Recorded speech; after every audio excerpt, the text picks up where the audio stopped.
What memories do you have of the British attack on the Exodus? How did it affect you and your family when you were on the ship? Well, you know, as a boy, as a child, on one hand, you know, it was for me as a game, a dangerous game, but a kind of a game. I didn't understand everything that happens there, even though that a child of a war understands much more than a normal child. But on the other hand, I knew that after all the suffering we went through the Second World War, and what happened not only to us but to all the Jews in Europe, the Brits, by the influence of the Arabs, the Mufti, the famous Mufti of Jerusalem, fought against people, I would say miserable people miserable, exactly, miserable people. And this was something which I will never forget. There was a certain meeting of Exodus people, and there were speakers, and one speaker said that Bevin was not an anti-Semite, but he was much more for Britain than anti-Jews. So I said, how can you say it? He was a #1 anti-Semite. He didn't do what Hitler did, but he did worse.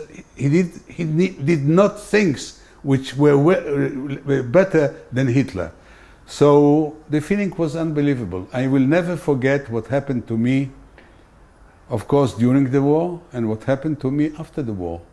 And after the war, the main thing was Exodus.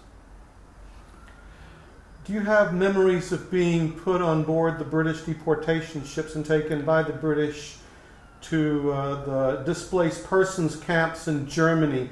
And how was this for you and your parents?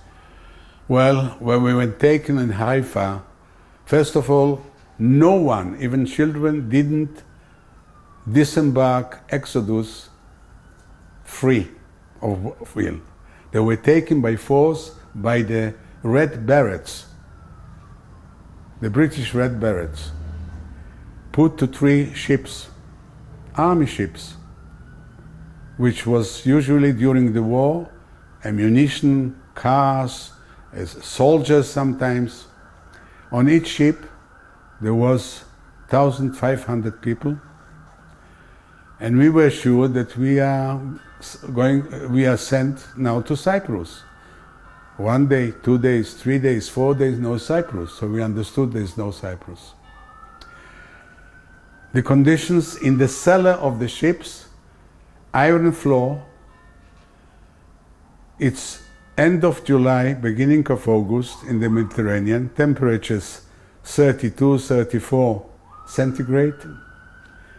Not only no air condition, no ventilation, the smell, and again lice coming immediately out of the Exodus and into those ships.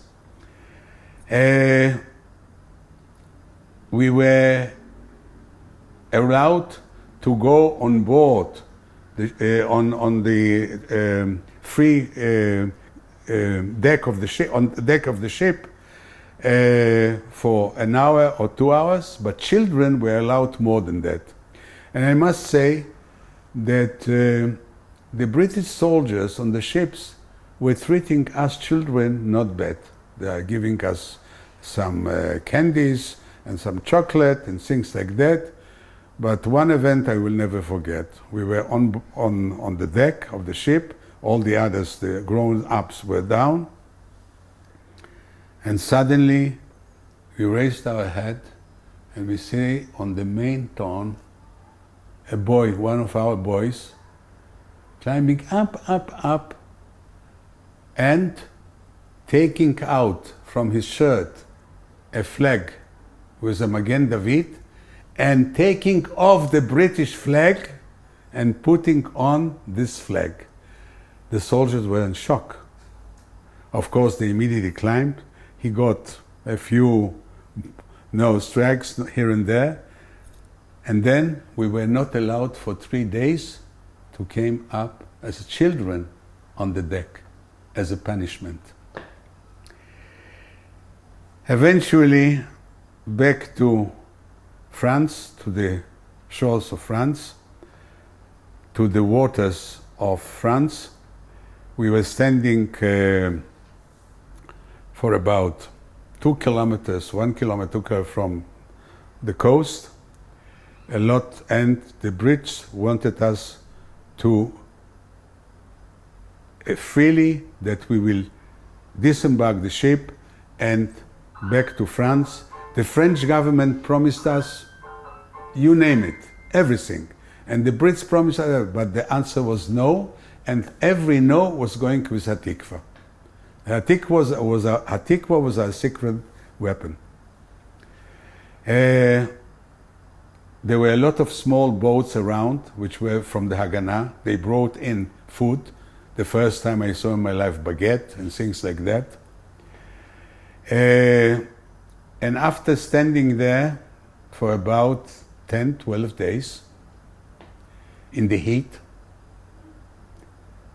the ship lifted up the anchor and started to go to the west. After 2 days or one day or 3 days, I don't remember, I suddenly saw rocks with monkeys. We were in Gibraltar. The ships there fueled out to the ocean, to the Atlantic Ocean, up to the north, Hamburg. We didn't believe that it happens. Even when we were in Hamburg, we didn't believe that they took us back to Germany. We didn't believe. I remember that my father said, Shema Israel, how come that we are coming back to Germany? Again, they took us by force out of the ships, and we were taken to a kind of, in a way, a concentration camp. No gas chambers or things like that, but dogs and you name it, everything. I was staying there were 2 concentrations. I was staying in Amstau, and my father was, in a very short time, the one who was arranging everything against the commander of the camp, the British commander of the camp. And then, in that camp, I was bar mitzvah. My father, who was a religious man, taught me the Haftarah and everything. I don't know where from, but I got a white shirt and some normal trousers. And he arranged a kind of a synagogue there in one of the huts. And there was even a cake. And we stayed there with the dogs, as with the projectors, with the everything, you name it, as exactly the same as a concentration camp, but without gas chambers. And as in Ural, we woke up one morning, there are no guards, the gate of the camp is open, and within a very short time, I cannot tell you exactly, an hour, 2 hours, 3 hours, came in cars with songs which were Hebrew. I didn't understand yet that they are Hebrew. And there were all the messengers from the Ha'apala and the Haganah and from the Jewish brigade in the British Army. We were, after a few days, taken to another place called Sengwarden, which was very close to a big city called Lübeck, which is not far from Hamburg. And after about a certain time, anyhow, September 48, on a legally on a ship which was called Mala to Israel.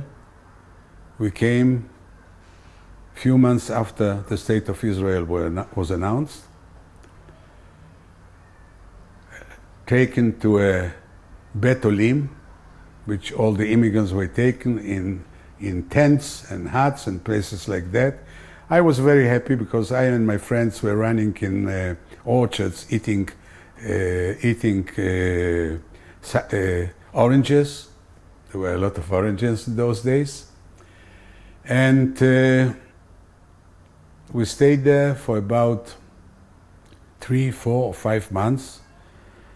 And I believe that